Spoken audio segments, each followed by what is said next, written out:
Thank you for joining us today. Thank you for inviting me to give a seminar here. And I'll be talking to you about some of the magnetic hydrodynamic simulations I'll be running and focusing on the near horizon disk as well as the large scale jet propagations. And I have listed out a bunch of my collaborators, prominent of which is, of course, Sarah and Sasha, my former co-supervisors. But of course, all of these people contributed in some way to this big project. So just as a background, why do we like jets? I probably don't have to say this to this group of people, but we like jets because jets are fascinating, both morphologically um, as well as how they interact with the outside environment. So there are three types of jets over here that I'm showing. M87, which forms a very long, narrow, very streamlined sort of structure. And then you have Hercules A and Centaurus A, where you see these large plume-like structures or lobe-like structures, which the jet forms on interacting with its surroundings at very, very large scales.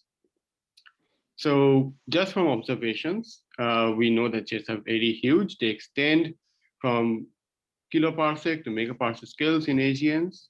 They shine really brightly, especially in the radio and sometimes in sub-millimeter. And they also contribute a lot to AGN feedback because they interact with the outside medium.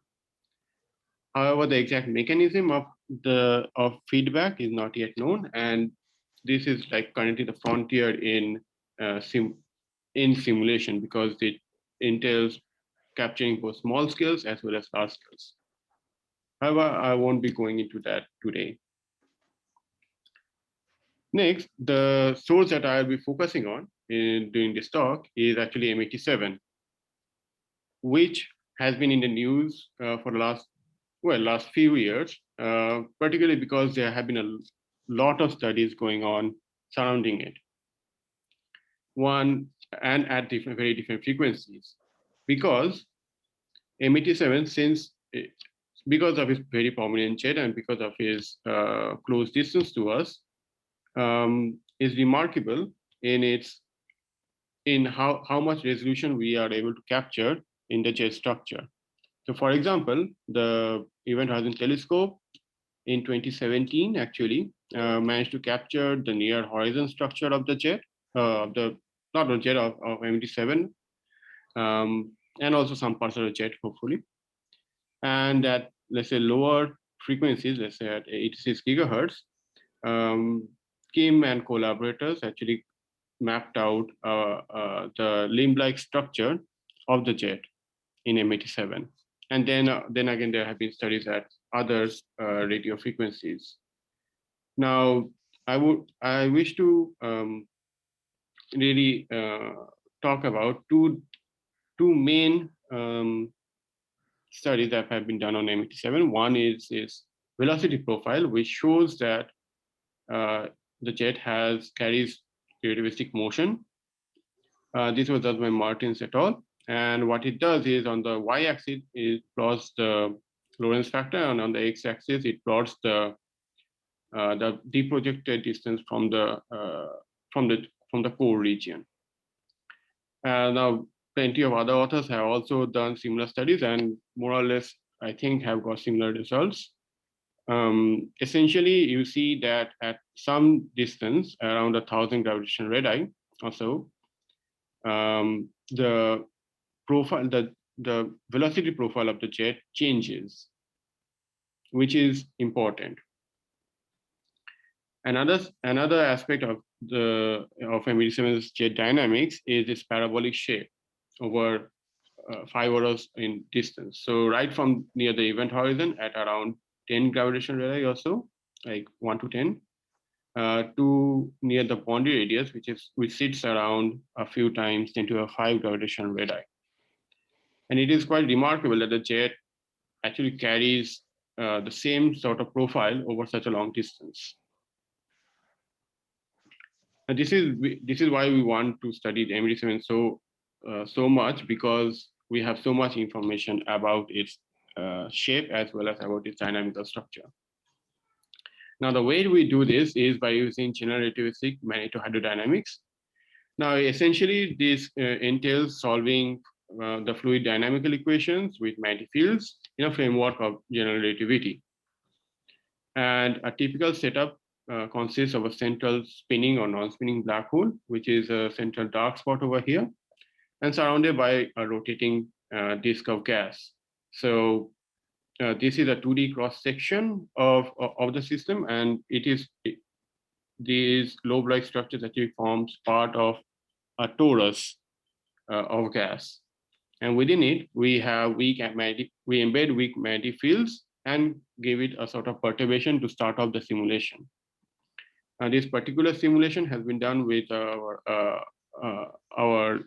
state-of-the-art code hammer, developed primarily by Matthew Liska, who is also at Harvard University. And it has many such advanced features such as additive mesh refinement, local additive time stepping, as well as its GPU accelerated, which makes it one of the fastest codes. Well, if I were to brag, the fastest GRMHD code in the world right now. Yes. You are bragging, but your European competitors were complaining to me about that recently. So I can confirm that from your competitors' side. Yeah. Yes. I hope it's not. Those are not bad complaints, but okay. They were talking about something like an order of magnitude difference, and it's impossible to compete with you guys. That is true, but since this is an European plus American code, I think it's not Europe versus America in this case. It was born in the Netherlands, so which makes it an originally European code. Let's see. But anyway, so the colors over here actually show gas density, and therefore you start out with a larger amount of gas in the accretion disk, and almost negligible gas in the ambient medium because we want to see a very clean jet. Now, once you start the simulation, you see that there are turbulent features both within the accretion disk as well as within the jet, which is this blue feature going out. So this is very low density, very high magnetization, and has relativistic speeds. There is also an outflow which forms between the jet and the disk region, which is the wind. And there is also some coronal part here. Essentially, this is the picture that almost every GRMHD simulation carries. Of course, differences can arise when you select other initial conditions, which I'll get to right after this. So typically, when we do simulations, we have sort of a schematic like this, where we have the disk sitting in the midplane of the system, and the black hole spin axis pointing towards the positive z-axis, right? In this system, the jet and the black hole spin axis has the same direction. However, if you were to, let's say, tilt or misalign the disk with respect to the black hole spin, would the jet still be pointing in the same direction, or would it point perpendicular to the disk? That is the question. And so something that I'm going to show in a few slides is misalignment, high misalignment, and this is a new thing that we are studying with respect to M87. So yes, the main question is, where does the jet point? And there have been multiple studies done at with different disk geometries over the past decade or so. So just as an example, how does a simulation look like when you have a misaligned disk? So in this case, the black hole spin points in the positive z-axis, along the positive z-axis. You will notice that the large scale disk midplane is tilted by about 30 degrees with respect to the equatorial plane of the system. And overall, that you see at larger distances, at around, let's say, 100 or 200 so gravitational radii, the jet is clearly perpendicular to the disk.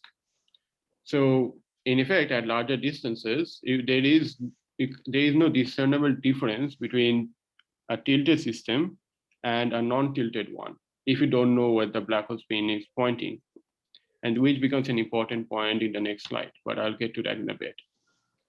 However, if you look closer in, and you see that near the black hole, the disk actually turns by a certain angle. I don't know if this is permanent, but I hope it will be apparent in a bit. So the jet actually isn't really exactly 30 degrees or so, but it should have an S-like shape at smaller radii. This becomes more apparent when you plot out what the angle of the jet is with respect to the z-axis or with respect to the black hole spin. And this is, yes. So sorry interrupting you. So I wonder if you can come back to the previous slide, and I have sort of a technical question. So on the left-hand side, you have the inner 50 Rg. On the right, you have 500 Rg, and we are regularly actually discussing with our colleagues the time which it requires you to calculate to calculate this in the model. And do I understand correctly that the picture which we see on the right hand side requires much longer time? So basically, what is it? Is it coefficient? Okay, so 50 to 500, is it coefficient of 10 or coefficient of 5 or 100 in terms of the calculation time which is required for the model to work with the scales? So this is actually the same simulation, but this is just a zoomed in version of this. I understand that. But so still, in order to reach, let's say, the times which is given over here, that is around 14,000 light crossing times. You need, depending on the resolution of the simulation, a few weeks, maybe less than a few weeks. On what kind of computer? On a supercomputer, like on 4. So this specific run was done on around 16 to 20 GPUs, I think. So you would need that. So let's say for hypothetically for a 16 GPU cluster, it would take you a few weeks. Okay, thank you. At moderate at the resolutions of this simulation. Yeah, understood. Yeah. So it's basically 14,000 RGBs. Yeah. Thanks. But of course, for going to a quasi-steady state, this should actually be around 10 to the 5 Rg/c. So it will take you maybe a couple of months to reach that, maybe less. Right.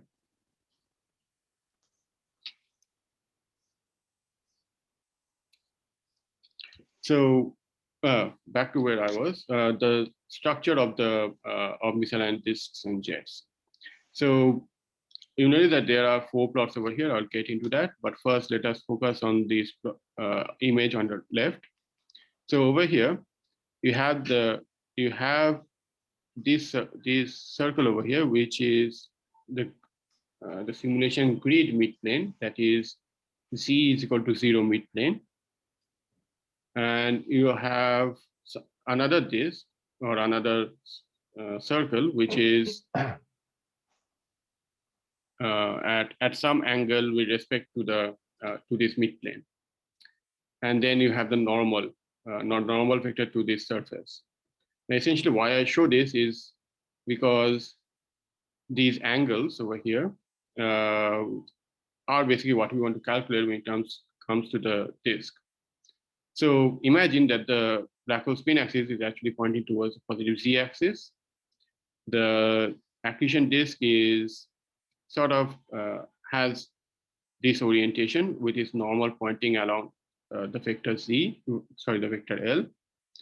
So the angle between the disk and the black hole spin would be the angle between this vector L and the axis Z, right? So that is what is known as the tilt angle, and this is represented by this term, what is variable t in degrees. Now, another thing that can happen is, because of generativity, is that this vector or this this plane would actually precess around the z-axis. So this L vector would actually revolve around the z-axis, and that will actually give you the precession angle with respect to some initial configuration. Now, why is this important? It's because if you calculate successive L vectors or successive orientations of the disk at different radii, you'll find that the inner part of the disk, which is this blue line over here,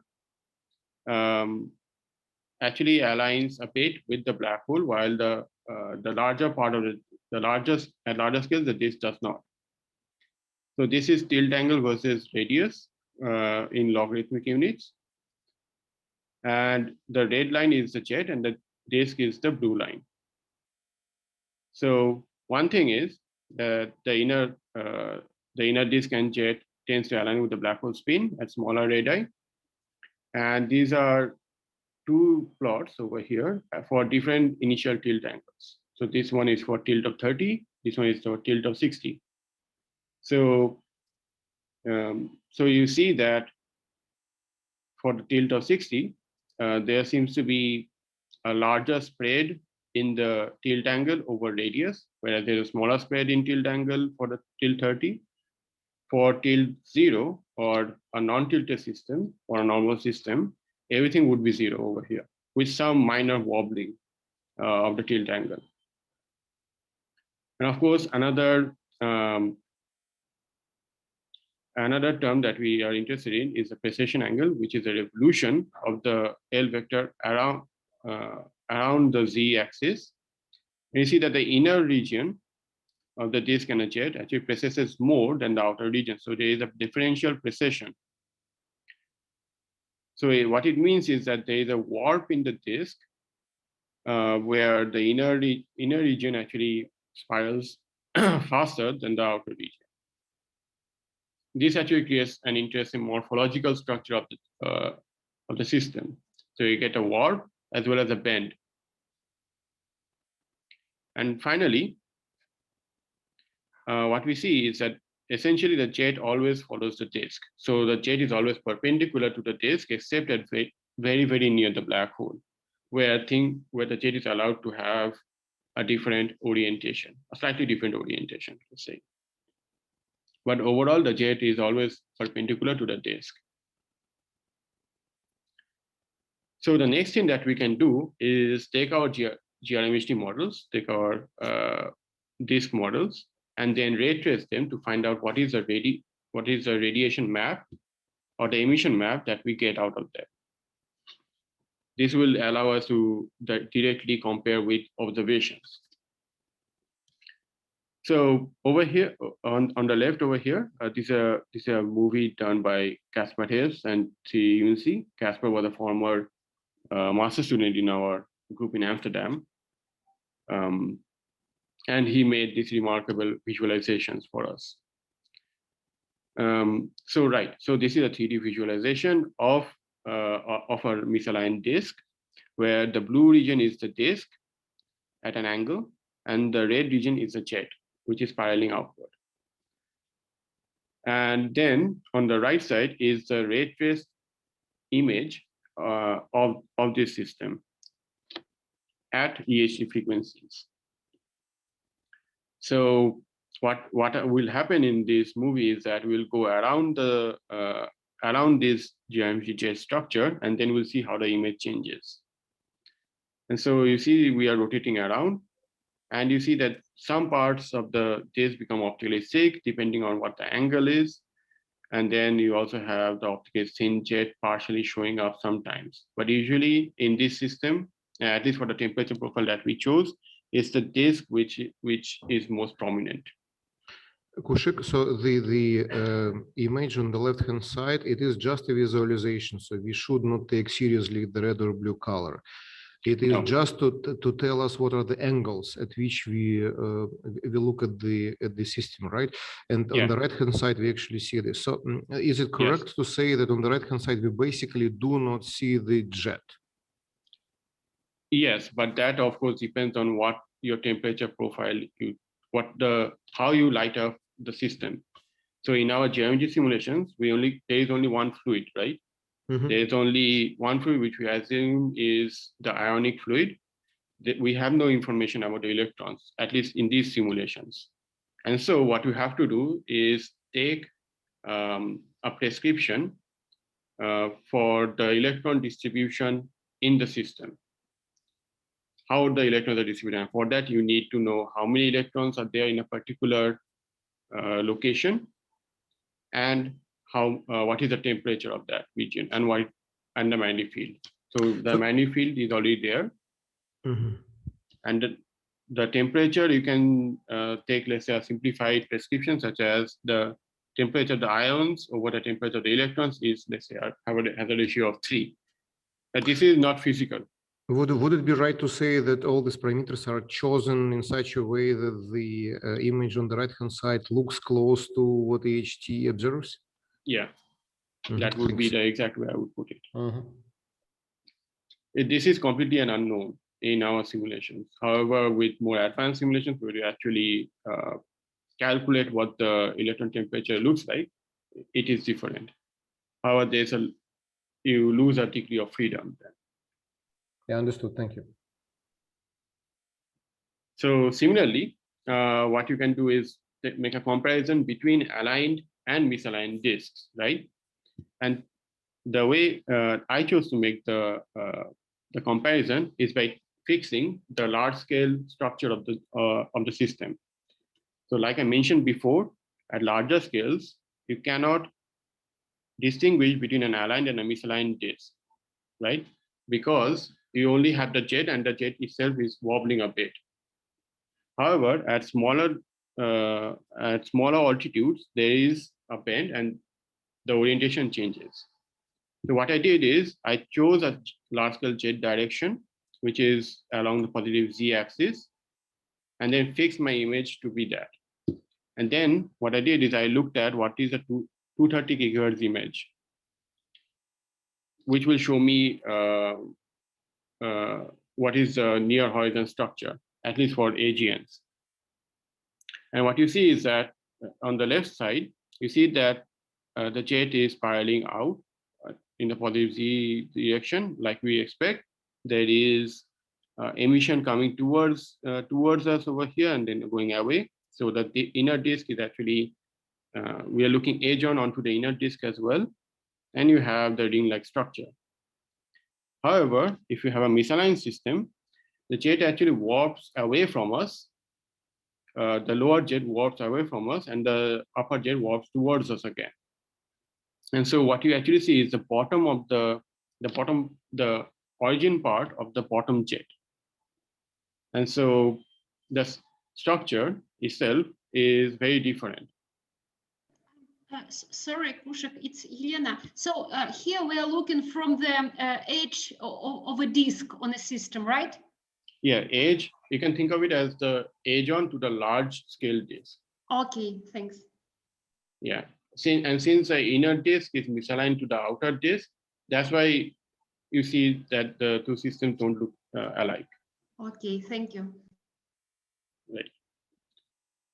And so for these systems, at least to me, when we track the time and spatial variability, by spatial I mean how the flux is distributed in the image, that would be very crucial.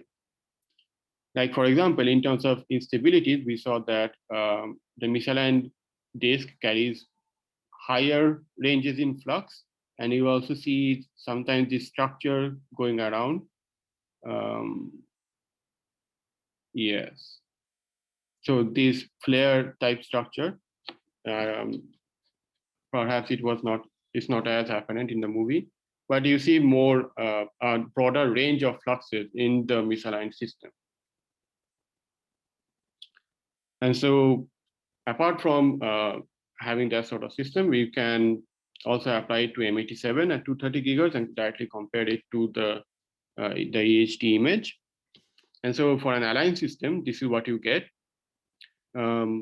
You have the crescent in the southern part of the image, and the jet direction is kind of pointing along the green arrow. And so if you let's say position your image according to the 43 gigahertz jet image, such that the position angle of the 43 gigahertz jet is equal to what Walker et al. Told us, that is 288 degrees. Then self-consistently you find out what the crescent position is, right? And so if you have, let's say, a misaligned disk with the same orientation of the 43 gigahertz jet, that is carrying the same direction, then the crescent actually can shift. So this is one way you can actually compare between aligned and a misaligned disk.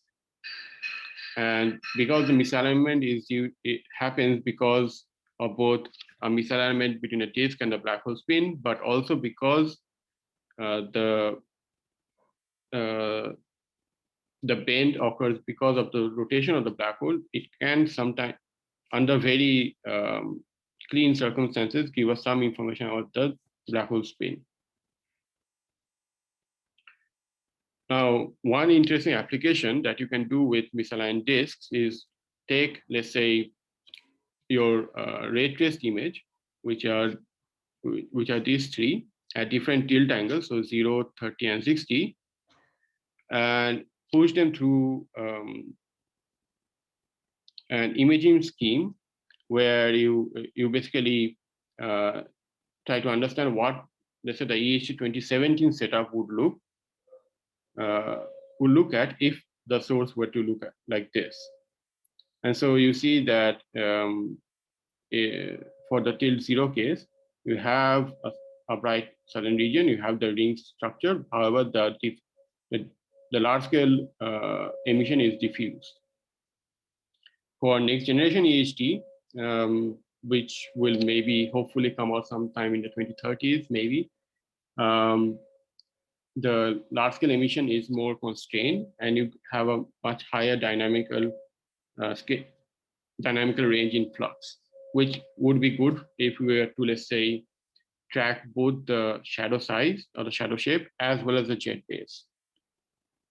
Now, interestingly, if you look at the NGHT mock images for tilted systems like these two, you can see that the shadow shape changes slightly, which is of course apparent in the ray trace image, but it becomes more apparent when you do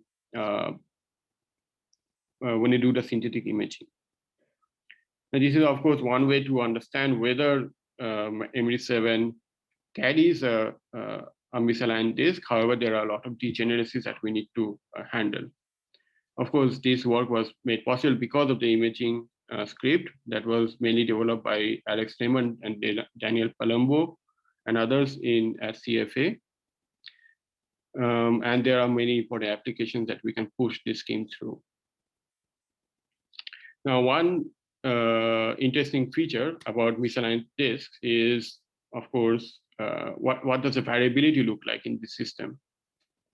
And so if you take, let's say, the averaged image plotted over here, and then plot over it the region of the brightest pixel, which are these blue spots over here. So for each snapshot of the simulation, you do the imaging, and then you figure out where the brightest pixel.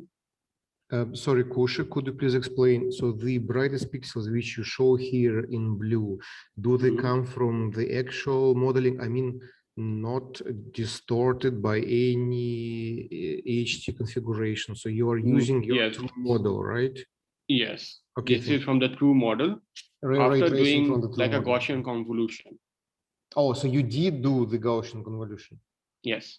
Because if you have done the Gaussian convolution, then I don't understand why your dots are not connected better. Okay, right, in some place. Okay, for example, look to the right hand side top.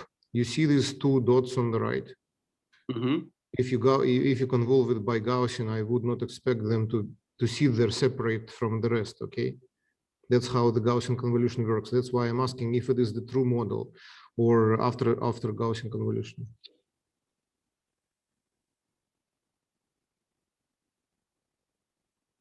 No, I think I was mistaken. Yeah, I think I did the Gaussian convolution on the averaged image, or perhaps this is the averaged image only.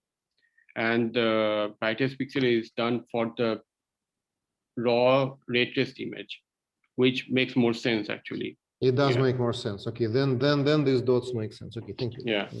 So just to add more information to this, Maciek Wilges did the same experiment with aligned systems just to check how the brightest region looks like. However, he did crescent fitting in his modeling, and so that gives you a better idea of how not the brightest spot or brightest pixel, which is dependent on the resolution of the image, but rather the brightest spot or how does the crescent feature change. And that is something that should be done if you want to, I think, compare better with observables. However, this is what we could do as theorists, let's say. So the important thing is that what we saw is for an M87 like source, this turbulence actually drives the change in the bright spot or these blue spots. And so that is why you see the spread over, that is why you see such a large spread.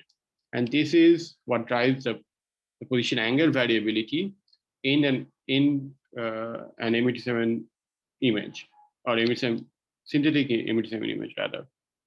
However, if you go from, let's say, an aligned to a misaligned system, there are two things which happen.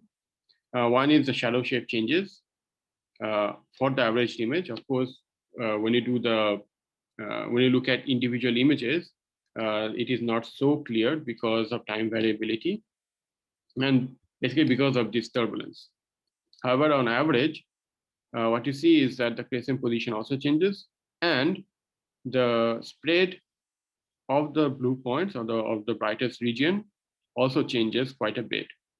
So it becomes concentrated to one spot because a part of the disk which we were looking at more or less top down in an aligned system actually becomes warped towards us, and so this part actually becomes more Doppler boosted, and so there is a preferential region for the brightest spot, which becomes more and more apparent as you go to higher tilt angles. However, since the spot itself is driven by this turbulence, it is not such a clean trend, let's say. So right, yeah. So there's a seemingly lower spread for the higher tilt models. I think that was what I just wanted to say over here. There is no discernible trend because of the turbulence. Now, one other thing that becomes very important in misaligned systems is how are you viewing the system. So one thing is the inclination angle, which we all know. So you're looking at the jet from this side. This is our line of direction, and the black hole, let's say, is pointing on the opposite side. So that would give us an angle of 163 degrees, which we take to be the inclination angle of the source with respect to us. However, one other thing that can happen is you can vary your camera according to the longitudinally. So 360 degree around the jet, right? So one is the inclination angle of the camera, which is taken to be 163 degrees, and the other is the azimuthal or the longitudinal angle of the camera, which can be anything from 0 to 360 degrees. We do not know. And so what you can do is take different longitudinal angles or different azimuths and then make your images both for an aligned and a misaligned system. Now, for an aligned system, which is generally axis symmetric, on average, if you take a look at what the image looks like, so for each row, you have one inclination angle. So for example, in the top row, you have an inclination angle of 180 degrees. And then you revolve around the jet at this 0 angle, at this 180-degree angle from 0 to 360 degrees. And so over here, you're looking top down. And if you revolve the jet at theta is equal to 180 degrees, basically you're standing in the same position, so that this forms a good verification of your model setup. And so let's say if you go to 165 degrees, which is similar to what we expect from MT7, right? And if you go around the jet at different azimuths, you'll see that because of the axisymmetric nature of the jet, of the system rather, the image barely changes. So that is why when you ray trace an aligned system, that we usually do not care about the azimuthal angle because of the symmetric nature of the problem. And you can go down right to let's say 90 degree inclination angle, and you still see the same sort of axisymmetric structure.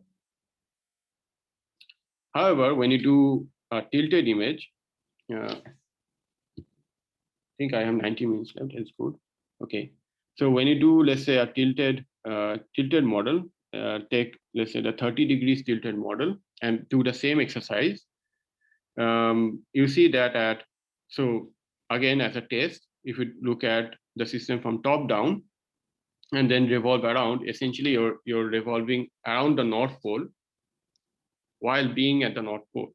So basically nothing should change. And so that provides an useful verification that we are doing the right thing. And then let's go down to 165 degrees of inclination.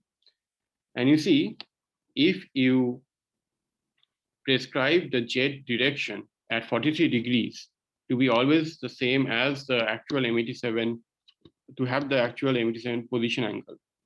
So the corresponding 43 degree image, sorry, not 43 degree. I'm sorry, the 43 gigahertz image should have the same position angle as the M87 jet, as a real M87 jet, which is 288 degrees. Then you see that the corresponding 230 gigahertz image will look very different depending on what the azimuthal angle is. And you see that the crescent position actually changes all around, right? Now, since this inclination is near about M87, which like M87 is like 163 degrees or so, and over here is 165. So you can immediately see that which image looks closest to the EHT image, and then say that's probably the right azimuthal angle that we're looking at. And probably somewhere between 210 and 240 or so. And then you can do the same exercise for the for other inclination angles, right? And pick out, let's say, which azimuthal angle would fit best to, let's say, your source model. Now, of course, one immediate thing that you see from this is that there is a lot of degeneracy that can happen, right? Because of the introduction of a new parameter, the azimuthal angle. And this actually occurs because of the loss of axisymmetry in the problem. Therefore, if you change the tilt angle, things might change a bit more. And so it becomes difficult to actually understand whether a system is tilted or not because of the degeneracy of the problem now. So that was all, that was part of published work already. And so now I'm going to move on to some of the newer projects that I've been doing, going off on the previous work. So we saw tilt angles, systems with tilt angles of 0, 30, and 60 degrees. And so we take the most highest inclination possible right now. So 90 degrees misaligned system. This is again gas density, and you see that the black hole spin is pointing along the positive z axis, and interestingly, the disk is also positioned right in its way. So if you evolve this system, you see that the accretion still happens. There is some amount of variability going on in the accreting region. So you see some amount of erupting regions. And while it takes a while, there is some, you see that there is a jet still forms in this system, and it is very, very twisted. And what you will see in this, yes, so now you see that the jet actually precesses around a bit, and it goes in and out of the plane, of the XZ plane over here. And you also see some really big blobby structures with the jet sets up as it interacts with the disk material. So yeah, so you see that even in this case, the jet forms. However, the jet sometimes gets killed off. And in order to test whether such a system is even possible, you need high cadence monitoring of such systems, because there is a lot of variability going around. Now, if you remember at the beginning of near the beginning of the talk, I mentioned that initial conditions are important. And so in this case, we had a 90 degrees tilted system, which looked very, very different from the usual geometry simulations that we have seen in this talk before, right? There's a lot more variability. The jet sometimes gets killed off, the jet bends, breaks away. And so there are other works which talk about initial conditions, such as Resler et al., where Sean Resler actually talks on what could be the structure of such a star, for example. Now, another aspect, except for tilt, is simulation resolution, which ties into Yuri's question from before. So lower resolution simulations are easier to run because they run quicker. However, higher resolution simulations are important because they they resolve a lot more of this turbulence, as well as capture other small scale physics, such as plasmoid formation, that is magnetized blob formation within the disk, which happens because of current sheet activity. Now, this over here is the largest thick disk, that is fat disk simulation that has been run with Hammer currently. It's not the most expensive, but it's still up there. So on the left, I'm showing a mid-plane cross-section, that is the XY cross-section of the system. So right in the disk mid-plane. And on the right, I'm showing the equivalent M87 ray traced image. So it should form a good correlation between the two, because we are looking at M87 from almost a near top-down direction. And so you see the spiral nature of the disk, the accretion over here. And you also see the spiraling nature of the ray traced image, right? And you see over here, there is an eruption or a flux eruption. If there are questions regarding this, please ask me, which actually changes the shape of the image itself. So if you notice again, when the eruption begins to happen, so when you have the lower density regions pop up, you actually see that the flux, that the emission at 230 gigahertz drops. And so there are brightness dips during flux eruptions, which is an interesting property of magnetically arrested disk systems. Now, if we perform the same exercise at, let's say, an inclination of 60 degrees, which could be more applicable for such a star, you would see that when the flux eruption happens, matter actually moves outwards, and you'll see a gap opening up from around the ring region. Yes, so you see this dark region, and eventually the entire image becomes dimmer, and when the gas falls back, you see the normal image again. So this is a quite interesting phenomena that you see. So a low flux region appears between the ring and the outer accretion flow. And this is because the there is a formation of a thin current sheet, which has been shown in other general simulations as well.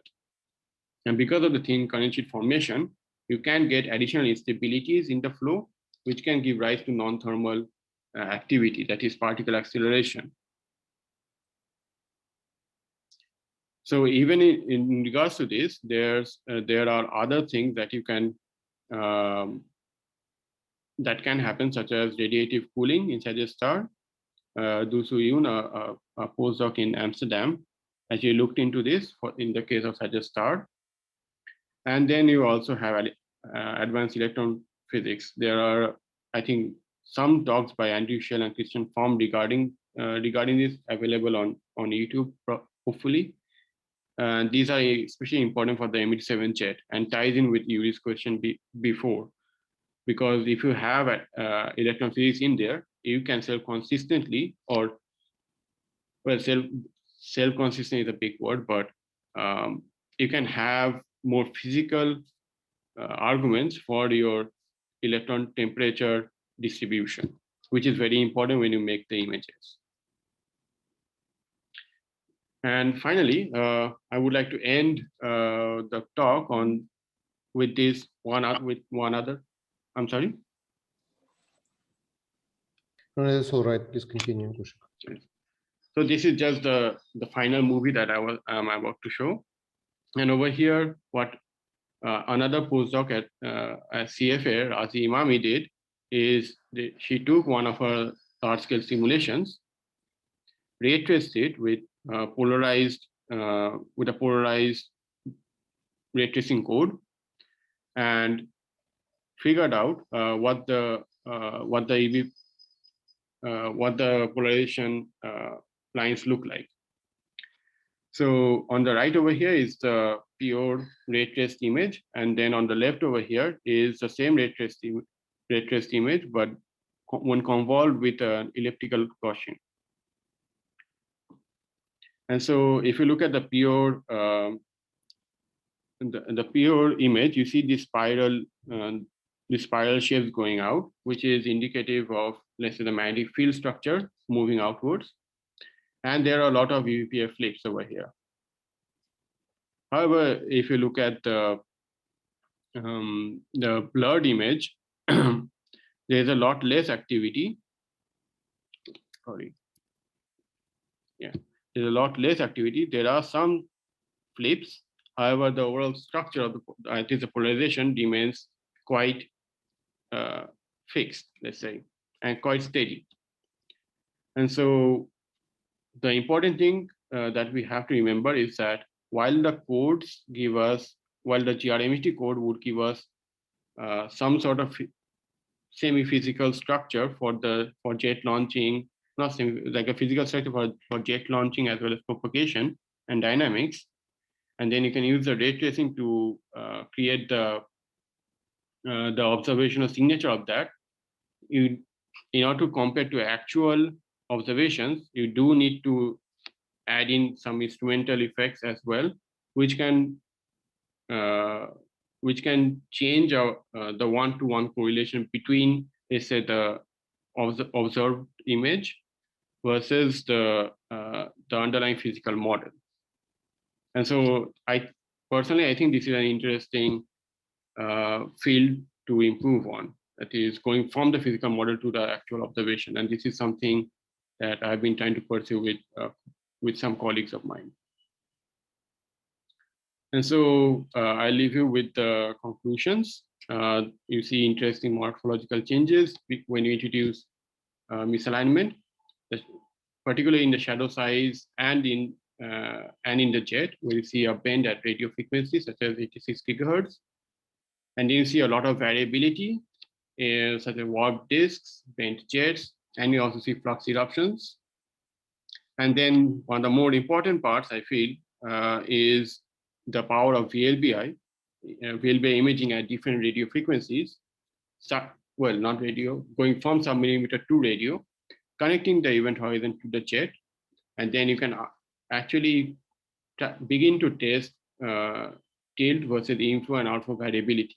And you need both multi-wavelength signatures for that, as well as the polarization.